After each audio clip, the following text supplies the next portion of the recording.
한 주 동안 정치 현장에서 가장 인상적이고 의미 있는 한 장면 한마디를 콕 짚어서 분석하는 정치콕입니다. 국민의힘 김용태, 더불어민주당 전용기 의원, 오랜만에 두 분을 함께 모셨습니다. 어서 오세요. 안녕하세요. 안녕하세요.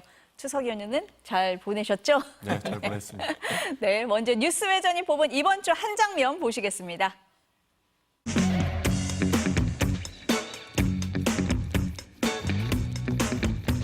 음악에는 그리고 네 편 내 편 없으니까 혹시 뭐 저한테 저를 별로 안 좋아하시는 분들도 음악 얘기하다 보면은 그럼요. 마음이 열리고 그러지 않을까 하는 기대로 나와봤습니다. 자, 우리 대표님의 마지막 추천곡을 듣겠습니다. 에비로드의 첫 곡에 있는 게 Come Together라는 곡입니다. 함께하면 길이 됩니다. 이 메시지가 지금. Be free, come together right now.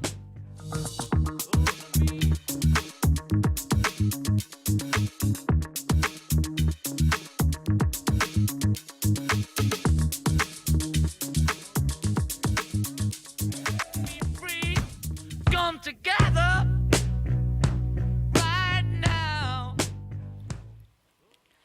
저희가 요즘 음악을 많이 틀어드리는 것 같아요.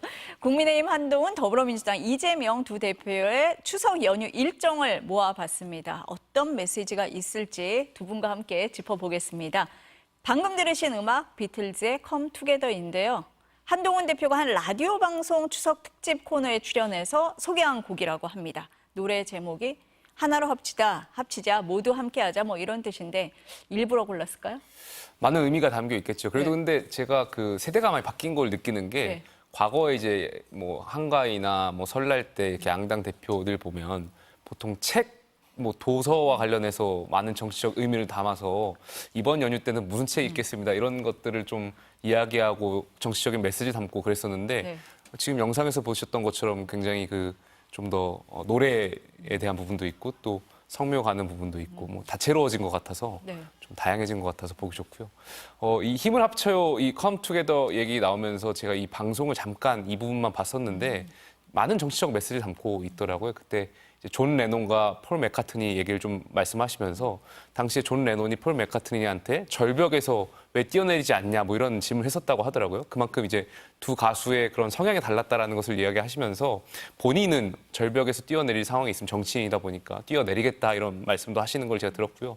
아무래도 지금 여야 의정이 의료와 관련해서 굉장히 여야와 또 의료인분들과 정부가 힘을 합칠 때고 네. 그런 걸 정치적인 메시지를 담아서 말씀하셨던 것 같고 그 방송에서 말씀하셨던 것처럼 본인에게도 뭔가 역할이나 어떤 어려운 상황들에 대한 것이 주어졌을 때 마다하지 않겠다라는 의미로 저는 읽혔거든요. 그래서 많은 것을 좀 내포해서 말씀하셨던 것 아닌가 생각이 듭니다. 아, 일부러 신중하게 고르셨네요. 어떻게 들으셨어요? 저도 뭐 정치적 메시지가 네. 충분히 있을 거라고 네. 보고 있습니다. 사실 지금 힘을 합치지 않으면 안 될 상황까지 왔죠. 뭐 의정 갈등뿐만 아니고 네. 지금 뭐 주식시장이라든지 다양한 민생과 관련된 이슈들이 아주 그 안 좋은 상황으로 흘러가고 있고 안 좋은 뉴스들만 보고 있기 때문에 국민들께서도 어려움을 많이 겪고 있는 실정이지 않습니까? 그럴 때일수록 정치권이 힘을 모아야 된다라는 의미에서 아무래도 뭐 컴투게더라는 노래를 이렇게 고르지 않았을까 싶습니다. 이제는 실천하는 단계가 온 것 같습니다. 원래 정치가 사실 하나 주고 하나 받는다 뭐 이런 이야기를 소위 하지 않습니까? 그럴 때는 좀 지났다고 보고 있습니다. 우리가 힘을 합쳐서 이겨내야 될 부분 먼저 해결한 다음에 하나 주고받는 듯한 모습도 연출하면 좋지 않을까 싶습니다. 사실 마음 속에는 하나 주고 하나 받는다는 모습도 충분히 정부나 여당에서 할 수 있지 않을까 하는 생각도 있습니다. 어쨌든 힘을 합칠 때다 이런 말씀을 하셨는데 김 의원님 말씀을 하셨는데 한 대표가 추석 연휴 동안에 가장 신경을 많이 쓴 게 아무래도 응급실 대란 아니었을까 싶어요. 그 연휴 기간에 의료계의 다양한 사람들 만났다라는 얘기가 나왔고 어제는 임현택 의협회장도 만났다고 합니다. 좀 실마리가 풀리는 겁니까? 어떻습니까? 결과론적으로 봤을 때는 추석 전이나 지금하고 큰 상황이 바뀐 것은 아닌 것 같아서 안타까운 마음은 있지만요. 그럼에도 불구하고 여당은 아무래도 계속해서 의료인분들한테 여야 의정 대화체에 나오셔서 많은 말씀들을 하셨으면 좋겠다라는 간곡한 입장을 계속 전달하고 있고요. 저는 여기에 대해서 의료인분들도 많은 생각이 있는 걸로 알고 있고 또 여러 가지 조건들을 말씀하시는 걸로 알고 있는데요. 의료인분들의 그런 조건이나 대화하려고 하는 전제 조건들 말씀하실 때도 이 여야 의정에 나오셔서 여러 정치인들하고 좀 대화하셨으면 좋겠다는 말씀을 드리고 싶어요. 오늘 아침에도 언론을 통해서 보니까 이 의대생들에 대한 블랙리스트가 돌았고 또 전공의들에 대한 블랙리스트, 각종 이제 의료인분들끼리 서로가 서로를 감시하고 복귀하신 분들에 대한 비난과 비판을 하는 것들 봤는데 이러한 것은 우리 이 의료 문제를 해결하는데 결코 도움이 되지 않는다고 생각해요. 의료라는 것 자체가 국민의 생명을 지키는 일이고 이 단순히 기술이 아니잖아요. 그렇죠. 이 의사로서의 사명감이 굉장히 중요한 부분이고 물론 그 사명감만으로도 버틸 수는 없는 직업이고 의료인분들이 그동안 가지셨던 고충에 대해서 정부와 또 여당과 또 야당과 또 대화하는데 좀 나오셔서 말씀 주셨으면 좋겠다라는 간곡한 말씀 드릴 수밖에 없을 것 같습니다. 저는 사실 이거는 정치권의 책임이 크다고 봅니다. 그리고 정부 여당의 책임을 안 물을 수 없는 상황이에요. 지금은 나와서 이야기를 좀 해주셨으면 좋겠다. 그리고 의사분들, 의료인분들의 이야기를 많이 듣겠다라고 하시지만 지금까지는 듣지 않으셨고 고집불통의 시간을 보냈다고 생각을 하거든요. 저희 민주당에서 4월부터 주장했던 것이 의정 협의체였습니다. 그러나 그때 당시에는 절대적으로 듣지 않았던 모습을 보이고 있고 조정 가능한 부분들이 남아 있었을 때에만 대화가 됐을 텐데 지금은 사실 조정 가능한 시기는 어느 정도 넘어갔다라고도 볼 수 있기 때문에 이 문제를 풀기 위해서 어떤 것을 내줄 수 있을지 결단의 문제가 남았다고 봅니다. 그런 차원에서 왜 이제 와서 듣느냐. 이미 시간은 물 건너갔다라는 생각이 좀 듭니다. 사실 그렇다고 해서 힘을 다 빼고 손 놓을 수만은 없는 실정이죠. 그렇죠. 그런 측면에서 충분히 지금이라도 만나려고 하는 부분들을 높게 평가한다만 조금 더 적극적으로 임하셨으면 좋겠다라는 말씀을 드리고 싶습니다. 그리고 모든 공을 지금 한동훈 대표가 본인이 쥐고 있는 것처럼 얘기하는데 그런 식으로 해서는 일 안 된다고 보고 있습니다. 의협에도 명분을 주고 그리고 충분히 대화할 수 있는 그런 상황 자체를 정부를 설득해서라도 만들어야 된다. 그만 고집 부리셔야 된다. 이런 말씀 좀 드리고 싶습니다. 정부 설득 얘기도 하고 하셨는데 윤석열 대통령 역시 이제 응급실 대란 우려 걱정을 많이 하셨던 것 같아요. 최전방 의무대대를 방문하기도 했는데 지금 24일 날 여당 지도부와 만찬을 하잖아요. 아무래도 의료개혁 얘기할 수밖에 없을 것 같은데 다들 관심입니다. 어떻게 될 것 같으세요? Come together, 힘을 합쳐 노래를 지금 틀었지 않습니까? 네. 힘을 합쳐야 되는 시점인 것 같고요. 조금 전에 저희 앞 코너에 이제 두 패널께서 말씀하시는 걸 제가 잠깐 들었는데 김유정 의원께서 말씀하셨던 내용인 것 같은데 한동훈 대표께서 대통령의 그 바지라도 잡아서 좀 이 문제를 강력하게 풀어야 된다는 말씀하셨는데 저는 굉장히 동감이 됐어요. 그러니까 이 여야 의정 그리고 이 의료 문제를 의료 개혁을 풀 수 있는 키는 의료인분들과 대통령이 결국에 갖고 있는 거 아니겠습니까? 그렇다면 여당 대표라면 당연히 대통령에 대해서 이 문제에 대해서 대통령 한 번 더 만나서라도 정말 이 심각한 상황을 말씀드리고 또 이 문제 또 의료인분들이 요구하는 바 그동안 한동훈 대표가 의료인분들하고 접촉하고 대화하셨던 내용들도 있을 거 아니겠습니까? 이 내용들도 대통령한테 전달하고 또 대통령 거기서 또 많은 여러 가지 결정하실 수도 있는 권한이 있는 분이니까 이 만남은 굉장히 중요할 것 같고요. 만남에 어떤 결과가 이어질지는 모르겠습니다만 만남 자체는 저는 굉장히 중요하다는 말씀드리고 싶습니다. 그러니까 이제는 격노하시면 안 됩니다. 듣는 모습을 보여주신다면 충분히 실마리를 풀 수 있다고 봐요. 정당이 할 수 있는 일들은 민심을 받아들이고 그것을 정부에다가 알려주는 내용들 아니겠습니까? 한동훈 대표와 윤석열 대통령의 만남을 저는 큰 기대는 하지 않습니다만 그래도 조금의 실마리는 풀 수 있다고 보는 것이 한동훈 대표가 이제는 윤석열 대통령이 모두 옳다라고 이야기하지 않고 분명히 추석 민심은 대통령의 생각과는 달랐다라는 입장을 이야기하고 있지 않습니까? 그런 측면에서 아까 말씀하신 것처럼 바짓가랑이라도 잡고 이제는 들으셔야 됩니다. 정치를 대국적으로 하셔야 됩니다라고 이야기를 해주셔야 되고 정부도 이제는 우리가 맞다. 가보니까 의료 대란 없더라. 이런 말씀하실 때가 아니고 모두 수용하고 듣겠습니다라는 자세로 바뀐다면 충분히 그 만남은 저는 의미가 있다라고 생각을 하고 있습니다.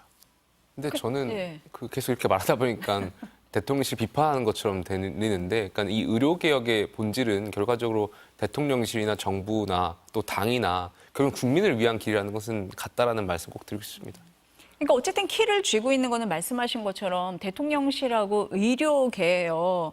그러니까 그 자리에서 이거를 풀 수 있는 걸 당에서 다 실권을 가지고 하기는 어려운 상황 아닙니까 지금? 예, 예. 그러니까 그 자리에서 그런 얘기가 좀 충분히 돼야 될 것 같은데 그럼 환경이 될 수 있다 이렇게 보세요. 어떻습니까? 조금 전에 그 제가 소개해드렸던 그 방송에서 한동훈 대표가 절벽에라도 뛰어내리겠다라고 표현하셨잖아요. 할 것 같다. 당연히 대통령에게 본인이 이 느낀 바, 또 의료인분들의 이 의료 개혁을 하는 데 있어서 굉장히 중요한 이 어려운 지점들 대통령께 소상히 말씀드려야 된다고 생각합니다.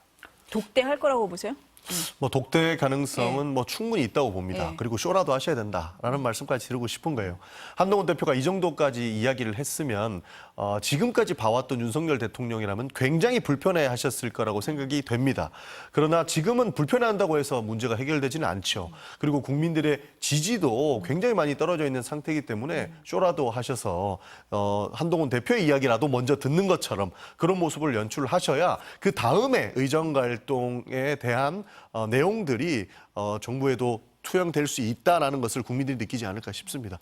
근데 이 식사가 제가 한번 MBC 뉴스회전에서도 설명을 드렸던 것 같은데 정치권에서 식사를 하는 게 굉장히 큰 의미가 있어요. 식사를 함께 한다는 것 자체가 우리가 함께 뭔가 논의하고 우리가 뭐 쉽게 말해서 가족이다, 뭐 친하다, 뭐 이런 것을 돼야지만 식사를 같이 하는 거거든요. 국회의원들 있지만 사실 누가 누구한테 우리 밥 먹자 해서 실제로 밥 먹는 경우는 많지가 않아요. 정말 마음이 맞고 대화하려고 하는 의지가 있고 내가 저분하고 좀 뭔가 깊은 대화를 해야겠다라는 생각이 있을 때 밥을 먹게 되는 거거든요.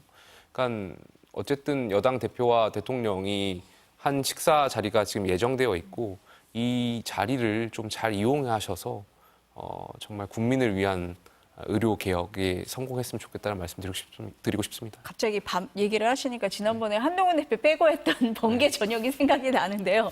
어쨌든 이번에 만찬까지 잡았으니까 조금 실질적인 논의가 있는 그런 자리가 돼야 된다 이렇게 보시는 것 같고 지금 이제 지지율이 동반 하락하고 있기 때문에 만찬 자리를 안 할 수가 없었다 이런 얘기도 있습니다. 네.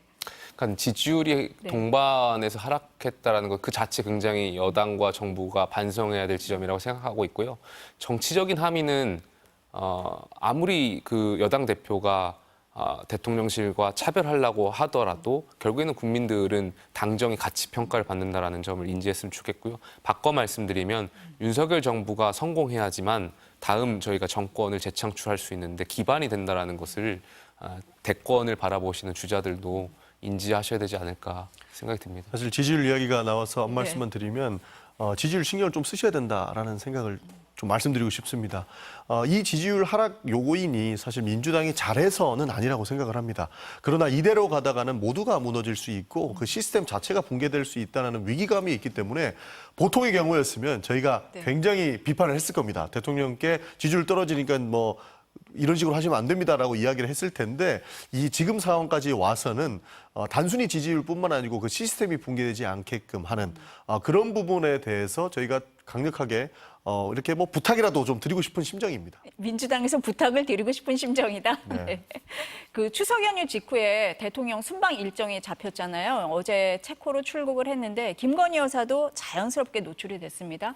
최근에 이제 공개 활동에 대한 비판이 많은 상황이잖아요. 여당 내에서도 많이 나오잖아요. 예, 뭐 저도 여기에 네. 대해서 많은 입장을 언론에 말씀드린 바가 있는데 다만 그 지난번에 마포대교의 일정과 또 이 외교 순방에 대한 일정은 좀 다르게 생각해야 되지 않나 분리해서 생각해요. 봐야 된다. 분리해서. 네. 왜냐하면 보통 대통령께서 전직 대통령들도 이제 해외 순방 가실 때 부부가 많이 동반을 해서 가시는 경우가 많고 해외 정상들도 보통 이 영부인과 함께하는 섹션들이 있지 않습니까? 그러다 보니까 아마 함께 하신 것 같고요. 이것과는 별도로 이제 그 전에 있었던 공개 활동에 대해서는 한번 제가 지난주에서 말씀드렸던 것처럼 여사께서 그동안에 있었던 일에 대해서 한번 입장을 표명하시고 공개 활동을 하시는 것이 국민 눈높이에 맞지 않나라는 생각을 거듭 강조하고 싶습니다. 매번 말씀드리지만 왜 이렇게 약속을 안 지키는지 모르겠습니다.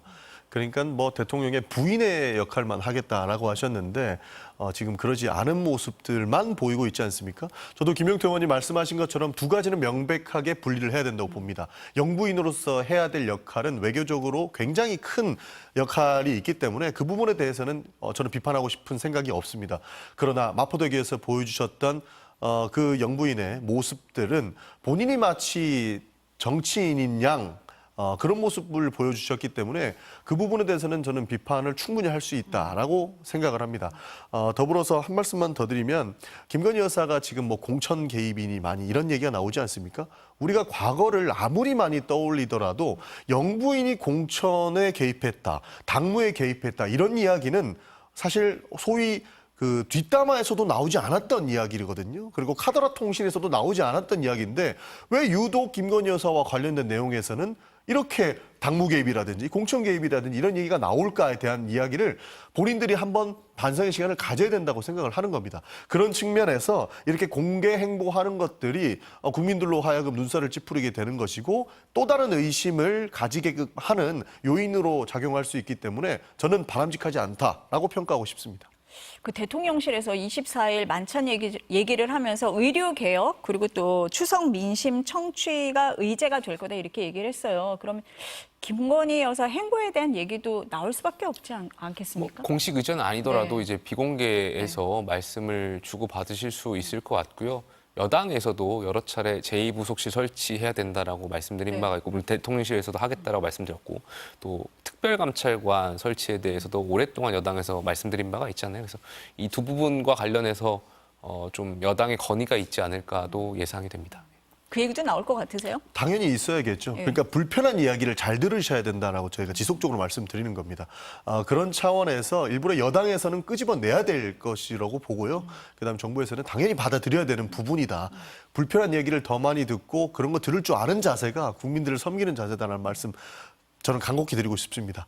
사실 처음에는 대통령께서 나는 정치인이 아니기 때문에 지지율 같은 거 신경 안 쓰고 뭐든지 할 수 있다라는 것에 대해서 국민들을 지지를 보냈지만 2년 반이 지난 지금은 어떻습니까? 제발 좀 말씀 좀 들어주시고 정치 좀 하십시오라고 하지 않습니까?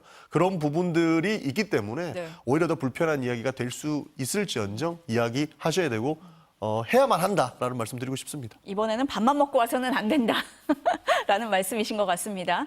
이재명 대표 볼게요. 아까 화면에서 보셨을 텐데 불교계를 예방한 뒤에 고향인 경북을 찾아서 성묘했습니다. 너무 밋밋한 거 아닙니까?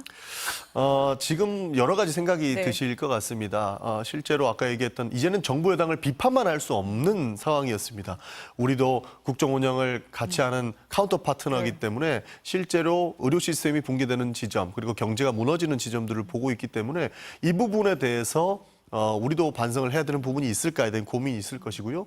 그리고 정치 보복에 관련해서는 부처가 되는 심정이 아니겠습니까? 그래서 오히려 수행을 떠난다라는 말이 오히려 그래서 불교계를 찾았다. 네, 저는 더 그게 맞지 않을까 네. 하는 생각이 네. 들 정도로 여러 가지 고난이 있는데 그런 것들을 이겨내야 되는 것이고 추석은 아까 말씀하신 것처럼 보통에는 뭐 책을 무엇을 읽고 메시지를 던지는 시간을 보냈다면 이번에는 가족과 함께 하는 시간 그리고 우리를 한번 뒤돌아보는 시간을 가지는 것이 맞지 않을까 싶어서 가족과 함께 성묘도 했고 그리고 절에 들러서 인사도 드리고 수행도 하는 시간을 가지지 않았을까 네. 저는 그렇게 생각하고 있습니다. 저는 조금 다르게 봤는데 어떻게 밋밋한 게 아니고 네. 이재명 대표가 지금 굉장히 긴장된 순간들 아닐까요? 누구한테 기대고 싶고 왜냐하면 오늘도 이제 그 선거법 관련해서 결심 공판이 결심 있었고 공판 있죠. 이제 곧 10월이면은 이 공직선거법 혐의와 또 그 의중교사 혐의에 대한 재판의 결과가 나올 텐데 이것을 앞두고 부처님이라든지 아니면 조상님한테 정말 바지라도 잡는 심정으로 기도하고 싶지 않았을까요? 저는 그런 의미에서 가셨던 걸 아닐까 생각이 있고요. 지금 야당의 뭐 10월에 조국혁신당의 조국 대표에 대한 재판도 결과 대법원 판단이 또 예정되어 있고 10월이 굉장히 많은 야당 대표에 대한 판결들이 앞두고 있습니다. 그래서 이러한 것을 앞두고 좀 조금 전에 이제 전용기 의원 말씀대로 뭐 그런 부처가 된다는 심정을 표시하셨는데 그런 것인지 뭐 아니면 기도하려고 하신지 모르겠습니다만 아무래도 좀 생각 정리를 할 것이 있지 않나 그렇게 읽혔습니다. 야당에는 중요한 시간이 될 수 있다 이렇게 보시는 것 같아요. 한동훈 대표는 이제 용산하고 컴투게더 하고 싶다고 하면은 지금 보면 이재명 대표가 추석 연휴 전에 문재인 전 대통령을 만났습니다. 그래서 친명 비명이 함께 가야 한다는 메시지를 준 거 아니냐 이런 얘기도 나왔어요. 어떻게? 힘을 모아야 네. 될 때죠. 사실 모아야 지금 될 때다. 친명, 비명 이런 거 따질 때가 아닙니다. 이 사정 정국을 헤쳐나가기 위해서는 힘을 모아야 된다라는 생각이거든요. 네. 김용태 의원님 말씀하셨지만 지금 이재명 대표도 결심 남았습니다. 사실입니다. 그리고 조국 대표도 이제는 대법원 판결이 남았죠. 왜 이렇게 야당 대표들에 대한 법원의 판단만을 기다리고 있을까요? 이 전국을 누가 만들었는지를 떠올려 보면 분명히 국민의힘은 너네들 잘못했으니까 그럴 것이다라고 하는데 저희 입장에서 봤을 때는 정적을 제기하기 위한 그런 노력이 지금 한눈에 보이는 것 아닌가 하는 말씀을 오히려 드리고 싶은 것이고 지금 또 문재인 대통령에 대한 수사까지 진행되고 있지 않습니까? 그리고 문재인 대통령에 대해서 진행되는 수사 내용들을 봤을 때 도대체 이게 상식적인가에 대한 의문을 안 할 수가 없는 것이거든요. 그래서 보통의 권력 구조 싸움으로 봤을 때는 여러 가지 논쟁이 가능한 지점이 있겠습니다만 이렇게까지 하는 사정 정국에서만큼은 컴투게더 힘을 모아야 된다 이런 얘기를 안 할 수가 없는 상황인 것 짧게 같습니다. 이거만 네. 조윤기 의원님께서 오해하고 계신 것 같아가지고 조국 대표가 가지고 있는 혐의들은 문재인 정부 때 온 국민이 분노하셨던 상대적 박탈감에 대한 혐의였어요. 거기에 대한 대법원 판단이 있는 것이고요.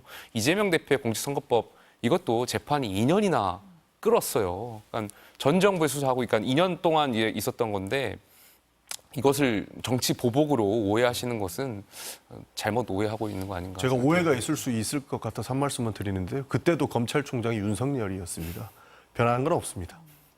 그러니까 검찰 수사가 오히려 민주당을 단합하게 하고 있다 이런 해석도 나오기는 오히려 합니다. 가능할 수도 있는 상황인 것 같습니다. 네. 아까 그 김 의원님이 오늘 이재명 대표 선거법 위반 결심 공판이 있다 이런 말씀을 하셨는데 사법 리스크의 첫 분수령이 될 수 있다 이런 얘기 나오기도 합니다.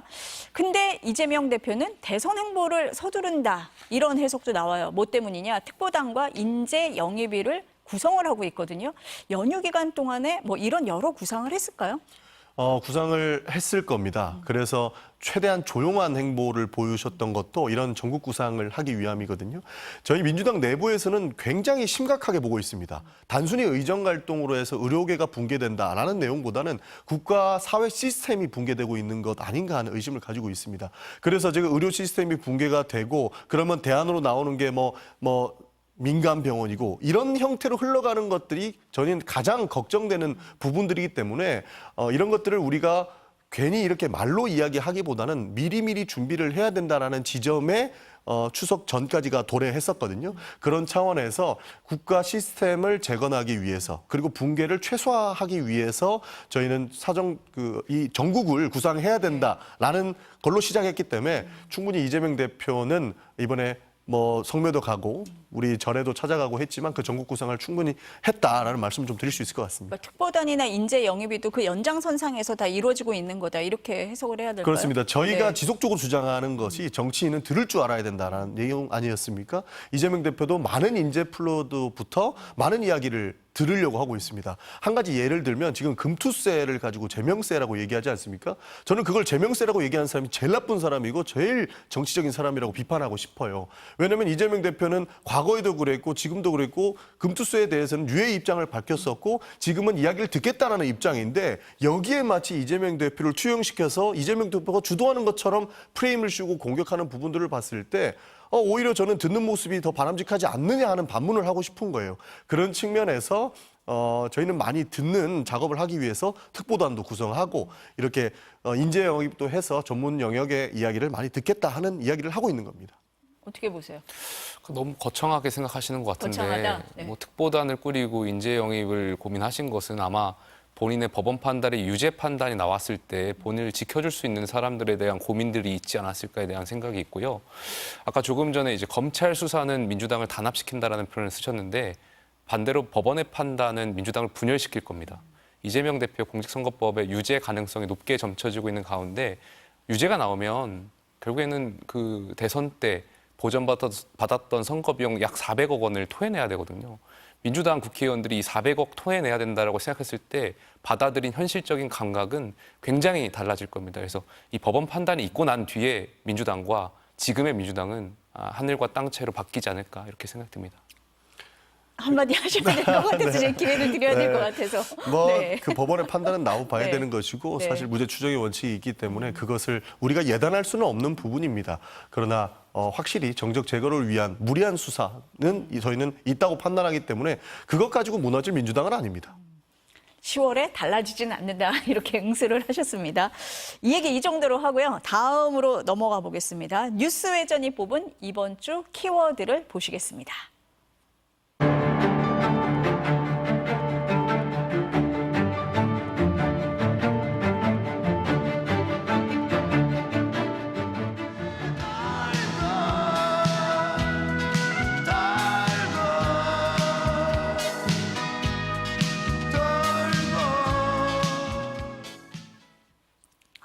노래를 들려드렸네요. 무한 반복되는 국회 얘기입니다. 다 보시면 아시겠지만 김건희 여사 특검법, 최상병 특검법이 더불어민주당 등 야당 주도로 어제 국회 본회의 통과했습니다. 국민의힘 반발은 했는데 필리버스터 안 했어요. 예, 어제 예. 의총하셨잖아요. 이유가 있습니까? 여러 가지 원인들이 검토가 됐던 것 같아요. 네. 아무래도 이 필리버스터라는 것 자체가 국회 선진화법에 따라서 180명이 필리버스터 시작한 뒤로 24시간 뒤에 동의하면은 필리버스터를 종결할 수 있는 권한이 있거든요. 그렇죠. 그러다 보니까 과거에도 저희가 필리버스터 했을 때 오히려 이것이 여당의 그런 의지를 좀 이렇게 잠식시키는 거 아니냐에 대한 회의감들이 있었고 그 연장선상에 대한 고민들이 있었던 것 같고요.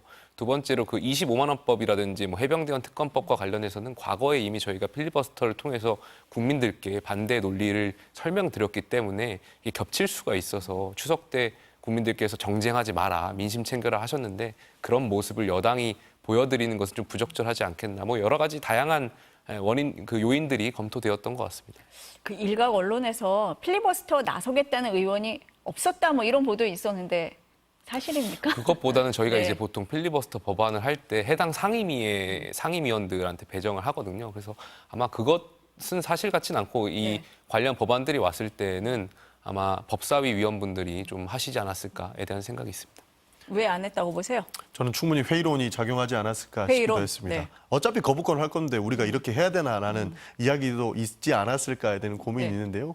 지속적으로 저희는 김건희 특검법이나 최상병 네. 특검법 같은 경우에는 추진을 할 계획이 있습니다. 그러면 그때마다 필리버스터를 들어갈 것이냐. 이렇게 되면은 사실 말이 좀 달라지는 부분이라서 원내대표 입장에서도 본인의 지지 세력이 흔들리는 것을 어떻게든 최소화하고 싶었을 겁니다. 그래서 굳이 이 과정 속에 어려운 결정을 내리느니 우리는 대응하지 않겠다. 대통령께 거부권을 건의하겠다. 이 정도로 마치지 않았을까 하고 생각하고 있습니다. 근데 22대 국회 들어서 민주당이 법안을 강행 처리했을 때 필리버스터 안 한 건 처음이기는 하거든요.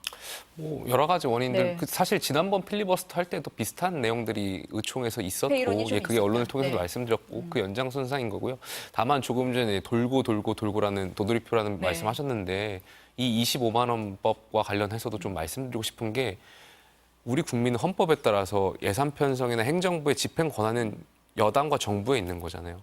이 25만 원법에 대해서 여당과 정부는 분명히 반대하고 이 건전재정 기조를 해칠 수가 있고 그것보다는 핀셋으로 선별 지원을 하자라는 입장을 드린 바가 있어요.